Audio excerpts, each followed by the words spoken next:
बिस्मिल्लाहिर्रहमानिर्रहीम। Dear fellows, आइए आज का लेक्चर शुरू करने से पहले रब्बे सुल जलाल की बारगाह में एक दफ़ा फिर मुल्तजी हों कि मौला करीम हमें ऐसे सजदों की तौफ़ीक अता फ़रमा कि जिससे खिदमत खलक का जज्बा बढ़े। डियर फेलोज़, आज हम जो अहम टॉपिक डिस्कस करने जा रहे हैं वो है difference between criminal miss appropriation of property and criminal breach of trust, यानी बददियानती से माल का तसर्रुफ़ बेजा और ख़यानत मुजरिमाना में फ़र्क। डियर फेल, पाकिस्तान पीनल कोड 1860 के सेक्शन 403 से 409 इन दोनों टॉपिक्स के साथ डिस्कस करते हैं। हम पहले इन दोनों अहम मौज़ूआत की डेफिनेशंस को देखेंगे और उसके बाद इनके अंदर यूज़ होने वाले अहम सिग्निफिकेंट वर्ड्स को in the lights off judgements of superior courts comprehend करने की कोशिश करेंगे और फिर इनका कंपैरिजन ड्रा करेंगे। डियर फेलोज़, आइए हम पहले क्रिमिनल ब्रीच ऑफ ट्रस्ट की डेफिनेशन को देखते हैं जो कि सेक्शन 405 के अंदर दी गई है। सेक्शन 405 की जब हम बेयर रीडिंग करते हैं तो इसके 6 एसेंशियल इंग्रेडिएंट्स बढ़ते हैं। हम one by one in ingredients को देखते हैं।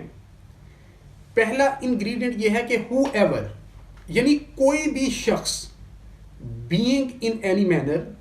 इंटरेस्टेड विद प्रॉपर्टी, किसी भी शख्स को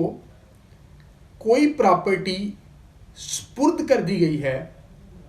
और with any dominion over property, या किसी भी तरीके से वो उस प्रॉपर्टी का मुख्तमिम मुतय्यन हो गया है, यानी वो उसके एहतमाम में आ गई है। डिसऑनेस्टली मिसअप्रोप्रिएट्स, तो वो बददियानती से उस प्रॉपर्टी को खुर्द-बुर्द करता है या उसमें गमन करता है, और converts to his own use that property, या अपने इस्तेमाल के में वो प्रॉपर्टी ले आता है, और डिसऑनेस्टली यूजेस, या बददियानती से उसका इस्तेमाल करता है, और disposes of that property in violation of any direction of law prescribing the mode in which such trust is to be discharge, या उसको जो प्रॉपर्टी इंट्रस्ट की गई थी, जो उसके स्पुर्द की गई थी, और कहा गया था कि एज पर लॉ उसने इस प्रॉपर्टी को डिस्पोज ऑफ करना है। फॉर एग्जाम्पल, अगर एक विल का एग्जीक्यूटर उसे मुतय्यन किया गया था और उस विल के अंदर ये कहा गया था कि एज पर द विल ये प्रॉपर्टी अकॉर्डिंग टू लॉ उसने डिस्ट्रीब्यूट करनी है, उसने डिवाइड करनी है अमंग्स दी लीगल एयर्स, या जिस जिस शख्स को उस वसीयत के अंदर कहा गया है कि देनी गई है, अगर वो in accordance with the direction of law वो नहीं देता तो ये भी खयानत मुजरिमाना में आती है। और by any legal contract express or implied which he has made touching the discharge of contract, या उस शख्स ने, यानी जो इंटरेस्ट कर रहा है और जिसको इंटरेस्ट हुई है, उनके दरमियान कोई लफ्जी या मानवी, यानी एक्सप्रेस या इम्प्लाइड कॉन्ट्रैक्ट हुआ है या अग्रीमेंट हुआ है उस प्रॉपर्टी की डिस्पोजल और डिस्चार्ज के मतलब, और अगर वो शख्स as per the terms and conditions of the contract और अग्रीमेंट उसकी डिस्पोजल नहीं करता तो ये भी खयानत मुजरिमाना कहलाता है। 6 नंबर पर जो ये आता है, इसका एसेंशियल इंग्रेडिएंट वो ये है कि या वो ये खुद कर रहा होता है, यानी पहले 5 में से वो खुद कर रहा होता है, और छठे में ये है कि wilfully suffers any other person so to do, या किसी दूसरे शख्स को अमदन ऐसा करने की इजाजत देता है, यानी इंटरेस्टमेंट में इसकी है, लेकिन ये दूसरे शख्स को ऐसा, जो 5 मैंने पहले चीजें गिनवाई, इन्यूमरेट की, उनमें से किसी एक को करने की इजाजत देता है, तो खयानत मुजरिमाना कहलाता है। डियर फेलोज, इस सेक्शन के अंदर कुछ सिग्निफिकेंट वर्ड्स इस्तेमाल हुए हैं। जब तक हम उन वर्ड्स को प्रॉपरली अंडरस्टैंड नहीं करेंगे उस वक्त तक इस सेक्शन को अंडरस्टैंड नहीं कर पाते। डिसऑनेस्टी का लफ्ज जो इस्तेमाल हुआ है, ये डिसऑनेस्टली कॉमन पार्लेंस के हवाले से हमने नहीं देखना, बल्कि सेक्शन 24 पीपीसी की जो के अंदर जो इसकी डेफिनेशन दी गई है हमने उसे देखना है, और उसकी लाइट में फिर इस सेक्शन को अंडरस्टैंड करना है। सेक्शन 24 जिसके अंदर डिसऑनेस्टी को डिफाइन किया गया है, वो सेक्शन ये कहता है whoever does anything with the intention of causing wrongful gain to one person or wrongful loss to another person is said to do that thing dishonestly। यानी अगर आप कोई काम करते वक्त किसी एक शख्स को रॉन्गफुल गेन पहुंचा रहे हैं और दूसरे शख्स को रॉन्गफुल लॉस पहुंचा रहे हैं, तो आप वो काम डिसऑनेस्टली कर रहे हैं। अब आगे रॉन्गफुल गेन और रॉन्गफुल लॉस को भी सेक्शन 23 के अंदर डिफाइन किया गया, फायदा बेजा हासिल करना या नुकसान बेजा उठाना। रॉन्गफुल गेन कहा गया कि is gain by unlawful means of property to which the person gaining is not legally entitled. यानी आप ऐसे जराए से किसी प्रॉपर्टी को हासिल करते हैं जिस प्रॉपर्टी के आप लीगली इंटाइटल्ड नहीं है। Wrongful loss is the loss of unlawful means of property to which the person losing is legally entitled। और दूसरी सूरत यह है कि जिस शख्स को उस प्रॉपर्टी से महरूम किया जा रहा है, जिस प्रॉपर्टी से जिसका लॉस पहुंचाया जा रहा है, वो उसका लीगली इंटाइटल्ड था लेकिन आपने उसे डिसइंटाइटल कर दिया। डियर फेलोज, दूसरा लफ्ज इस सेक्शन के अंदर इस्तेमाल हुआ है वो है प्रॉपर्टी। इस सेक्शन के अंदर प्रॉपर्टी जो है वो जनरल टर्म्स में इस्तेमाल हुआ है, मूवेबल या इमूवेबल स्पेसिफिकली इस्तेमाल नहीं हुआ। तो इसलिए हम जब जजमेंट्स की रोशनी में इस प्रॉपर्टी को अंडरस्टैंड करने की कोशिश करते हैं तो इस प्रॉपर्टी से मुराद मूवेबल प्रॉपर्टी भी है और इमूवेबल प्रॉपर्टी भी है। एक जजमेंट मैं आपके सामने रखता हूं, फर्दर ये इसकी क्लैरिफिकेशन हो जाएगी। AIR 1962 सुप्रीम कोर्ट पेज 182 के अंदर प्रॉपर्टी के मुतल्लिक रोशनी डाली गई। कहा गया the word property is used in the court in a much wider sense than the expression movable property. There is no good reason to restrict the meaning of the word property to movable property only when it is used without any qualification in this section or other sections of the penal code. This offense may be committed as much in respect of immovable property as in respect of movable property, meaning thereby कि ये जो खयानत मुजरिमाना है ये movable property के मुतल्लिक भी ये offence commit हो सकता है और इमूवेबल प्रॉपर्टी के मुतल्लिक भी ये ऑफेंस कमिट हो सकता है। अब एक और लफ्ज जो कि बहुत ही की वर्ड है इस सारे सेक्शन के अंदर, जब हम उसको देखते हैं वो है लफ्ज इंटरेस्टमेंट। जजमेंट्स की रोशनी में तो उसकी भी जो उमूमी तासुर हमारा इंटरेस्टमेंट के मुतल्लिक बनता है उससे कहीं वाइडर इसका कॉनोटेशन है। हम इसको भी जजमेंट की रोशनी में देखते हैं। ये जजमेंट है 2008 YLR पेज 2695। इसके मुतल्लिक इंटरेस्टमेंट के मुतल्लिक कहा गया कि in the case of entrustment the person who transfers possession of the property to the second party still remains legal owner of the property and the person in whose favor the possession is transferred has only custody of the property to be kept temporarily or for its disposal by him for the benefit of first party according to agreed terms and conditions। आगे further ये कहा गया the word trust has a comprehensive impression which has been used to cover the relationship of bailor and bailee, master and servant, pledger and pledgee, guardian and ward, and other such like relations which postulates existence of fiduciary relations between parties। Dear fellows, जब इस judgement की रोशनी में हम इंटरेस्टमेंट को देखते हैं तो इंटरेस्टमेंट जो हमारे सामने आई वो ये आई कि वो फिड्यूशरी रिलेशनशिप जो कॉन्फिडेंस की बुनियाद पर, जो ट्रस्ट की बुनियाद पर, जो एतमाद की बुनियाद पर डेवलप होते हैं और उसमें एक शख्स जो कि ऑनर ऑफ द प्रॉपर्टी है वो इंटरेस्ट करता है, हैंड ओवर करता है, स्पुर्द करता है प्रॉपर्टी को to another person for temporary for the custody of that property temporarily or for the disposal of the property as per the dictation of the owner। लेकिन अगर उसकी वायलेशन होती है तो फिर ये ऑफेंस कमिट हो जाएगा। डियर फेलोज, ये तो वो सिग्निफिकेंट वर्ड्स थे जो इस सेक्शंस के अंदर इस्तेमाल हुए। अगर हम इसकी थोड़ी इलस्ट्रेशन देखने की कोशिश करें तो इसकी फर्दर कंप्रीहेंशन डेवलप करने में हम कामयाब होंगे। अगर इसकी हम इलस्ट्रेशन दें जो पीपीसी ने खुद दी हैं, तो उसमें पहली इलस्ट्रेशन पीपीसी ने ये दी है कि अगर एक शख्स मरते वक्त एक विल कर गया और उस विल के अंदर एक एग्जीक्यूटर अपॉइंट कर दिया कि इस विल के मुताबिक आप लीगल एयर्स के अंदर या जिस शख्स का भी उसके अंदर उसने लिखा है उसको एग्जीक्यूट करेगा, अगर उस शख्स के मरने के बाद उस विल को एज पर the directions given in the will या उस शख्स के मतलब जो कि 1/3 कोई और लीगल एयर नहीं था उसको 1/3 तक हो सकती है, उसको उसने प्रॉपरली एग्जीक्यूट नहीं किया, तो उसने ये खयानत मुजरिमाना की है। दूसरी इलस्ट्रेशन दी है कि एक शख्स जो है वो कहीं जाते वक्त दूसरे शख्स के पास उसके गोदाम में अपना सामान रखवा जाता है कि आप इस सामान को मैं वापसी पर इस कमरे का किराया देकर आपके गोडाउन का ये वापस ले लूँगा, तो ये वो इंटरेस्ट कर जाता है फॉर स्पेसिफिक पीरियड टेम्परेरीली, उसकी लुक आफ्टर करने के लिए, उसका एहतमाम करने के लिए। This is specific situation from where this word dominion over को हम अंडरस्टैंड कर सकते हैं। यहाँ पे अब डोमिनियन ओवर है इस शख्स की कि वो उस जो सामान दे के गया है उसका वो मुख्तमिम मुकर्रर हो गया है। अब अगर उसके आने के बाद या मीन वायर वो शख्स उसके अंदर खुर्द बुर्द कर देता है, क्रिमिनल ब्रीच ऑफ ट्रस्ट कर देता है, तो ये ऑफेंस भी इस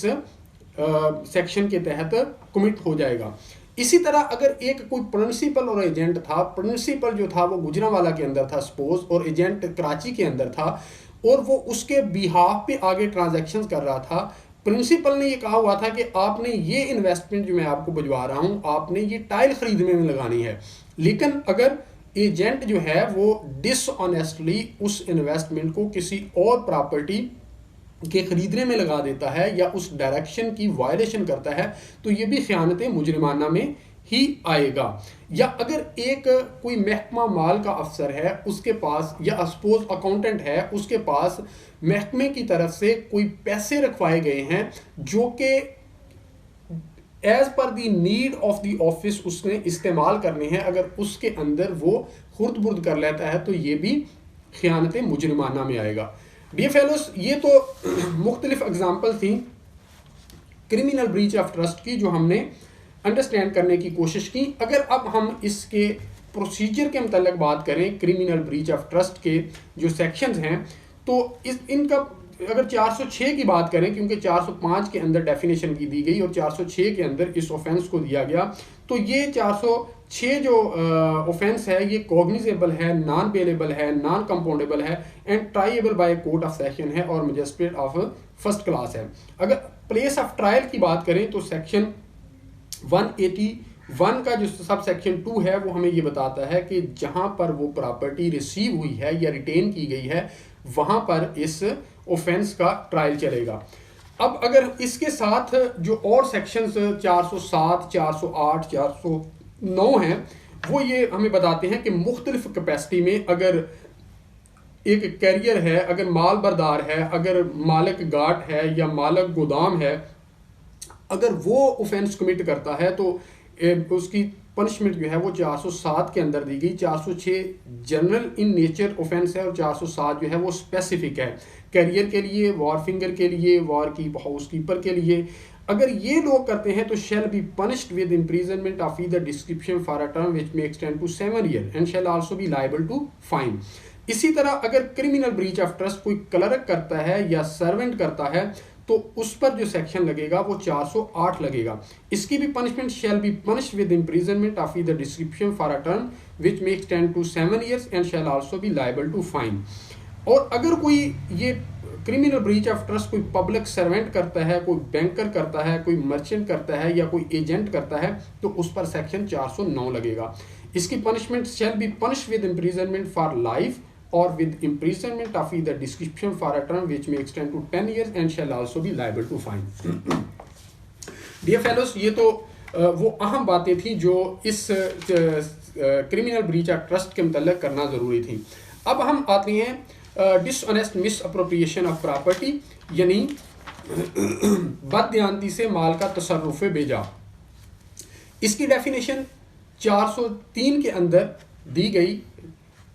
डेफिनेशन नहीं दी गई, बल्कि इसके मुतल्लिक बताया गया कि whoever dishonestly misappropriates or converts to his own use any movable property shall be punished with imprisonment of either description for a term which may extend to 2 years or with fine or with both. Dear fellows, इस 403 के अंदर